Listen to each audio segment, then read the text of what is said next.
Hi, this is Neil Gordon. I'm CEO over at the Discovery Museum, and this is On the Bright Side.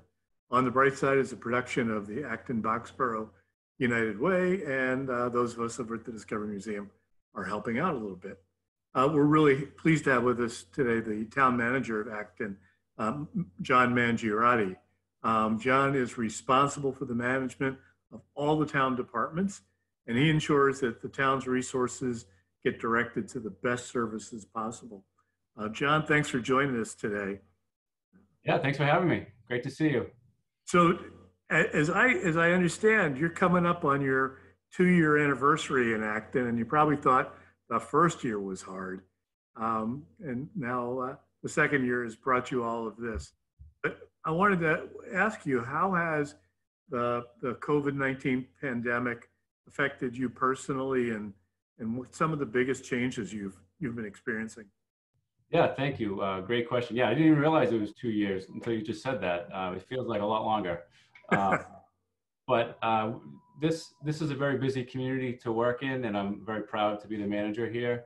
We have a lot of exciting things going on, and none of that really stopped during the pandemic. I think on March 13th, everybody went home, and then no one came back to the offices. Just like the schools, everything was shut down, and our IT team and our staff transformed overnight into a virtual and remote teleworking organization. And I'm very proud of the way that we were able to come right back up online and provide services to the public. John, I know you can't do that without incredible staff and hardworking folks throughout the town. I was wondering whether there's any specific story about any department or staff people that you wanted to talk about. Yeah, so I mentioned the IT group. We're, the private sector and maybe the nonprofit sector, I'm not sure, did online conferencing and teleworking a long time ago. The public sector and local government hadn't really done that yet. And our IT folks brought us there in about a week, which was amazing. So I'm very proud of the work that they've done. The other thing that we did during this issue was we had an election. We had a municipal election. So we had to do all kinds of work, more work than we normally would, to run this election. Eva, our town clerk, does a great job every year with help from Gail Sawyer and other folks. Ran a great election on June 2nd. And one thing that we did was, because of all the election workers are in the category of a higher risk, just because of their age and demographics, we had a lot of people that weren't able to work the elections. There was a great cooperative effort by town staff to go and set aside their normal job and go and work the election that day.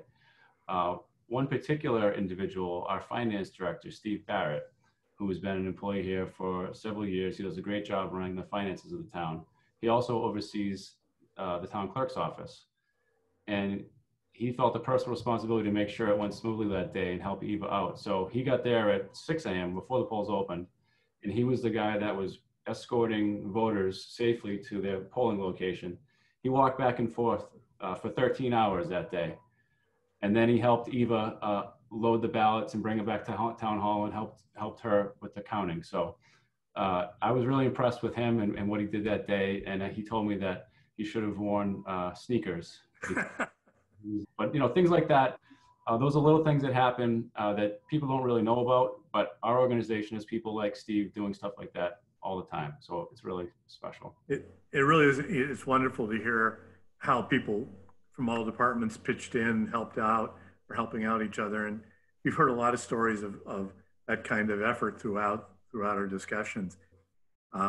Everybody has obviously suffered and been affected by the pandemic, but John, have there been any particular segments of the population in Acton that you've been concerned about during the pandemic? Yeah, so it's affected everybody, every family, particularly concerned about seniors. Seniors rely on a lot of town services that they're having, we can't provide in the same way that we have in the past. Our small businesses, many of them were closed for 3 months. Some of them are still closed, and they saw some significant disruptions to their business, and we've tried to find different ways to help them, including financial assistance and other programs that we hope will help them get back on their feet because they are a big part of our community. There's a lot of families that live in apartment units that don't get the same access to information that our homeowners do. We have a community resources coordinator, Laura Ducharme, who works very hard to help reach out to people and connect people with resources. We've done some great collaborations with the United Way. Right. You mentioned the United Way in terms of collaboration. Have there been, collaborations that you've seen or the town has participated in that you think have been really important? So we work very well with the school districts. One thing that we did during the thing was we had a weekly call with Foxborough officials, school district officials, and other community partners. Greet from United Way participated in most of those calls. That was a great collaboration. Another thing that really happened in this issue is Massachusetts Municipal Management Association. Over the last 3 months, I've been getting dozens of emails every day from different managers across the state. How are you doing this? How are you guys handling this? What's going on with reopening playgrounds? What are you doing about restaurants? And it's been amazing to see how much our community of managers has collaborated. And I hope it continues because it's been a great resource. Yeah, it is great that people learned a lot about collaboration, and hopefully that'll be a lesson that sticks with all of us. Mm-hmm. So, John, just one last question. We've been hearing a lot of inspiring stories on the bright side. Has there been anything that you've seen or witnessed or heard about personally that's sort of inspired you? Yeah, it's as I mentioned, sometimes in a situation like this, you really see some special people doing special things, and I see a lot of that. And our first responders, they do a lot every day and risk their lives and try to protect other people.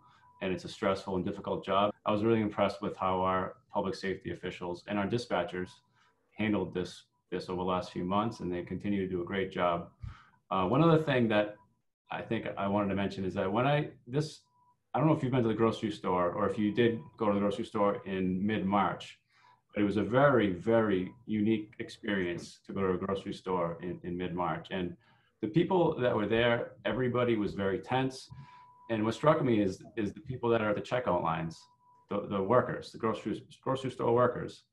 They're in the middle of all this, and they were essential workers that day, and have continued to be. And I was really impressed with how a lot of them handled it, and with a smile, and it was great. I enjoyed once I finally got to the checkout line, I enjoyed that part of the transaction. Yeah, thanks for pointing those folks out. It gives us all a new perspective on what's essential, I think. Well, John, thank you, and thank to all the folks who work for the town and have done such a great job in keeping things moving smoothly for all of us during this crisis. And good luck to you. Great to talk to you, Neil. Take care, John. Bye-bye.